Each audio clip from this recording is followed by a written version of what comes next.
Hi everybody and welcome to For Leaders Only.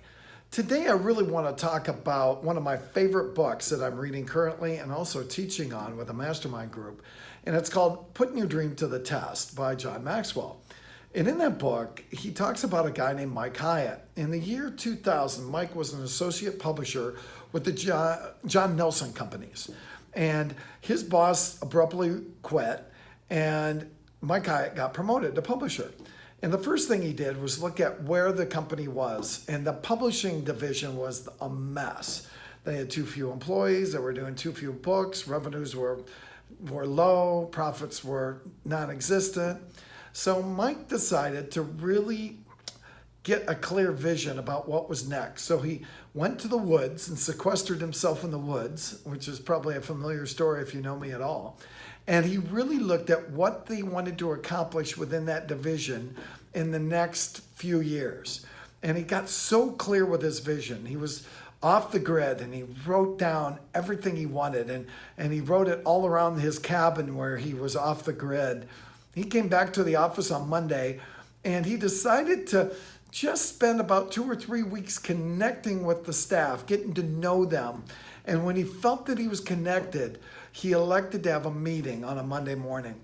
And that meeting was going over all the 10 audacious goals that he had set for the company for 3 years down the road. Because he connected with his people first, they bought in. If he had tried to put that vision in place before he connected, it wasn't going to happen. But he was connected with them. When he put the goals in writing, about 90% of them said, okay, we're in. And what he did was every day when they would come in, he would have his goals posted on the wall. And he would have them look at those goals every morning. Later on, one of his people said, how'd you do it? And he said, well, we had no idea how we were going to do it, but we were clear with the vision. We again looked at the vision every day. We knew the how would show up. And I had good people around me, so I knew they would help me find the how. Today, Mike Hiatt is the CEO of all the John Nelson Companies, and he'll tell you that they spent more time on the vision than they did on how that was going to happen.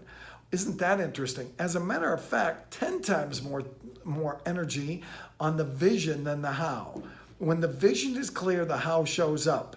What's your vision for your company? I sat down with a sales manager this morning and we said, let's get so clear with our vision and our why that the how just shows up. Everything else works if you have the vision solid and you know your why. Martin Luther King's career was founded on his why and his vision. Apple, their company was founded on their why and their vision. What's your why? What's your vision for your company? Get connected with your people and get them to buy in on a daily basis. We'll talk to you next time on For Leaders Only.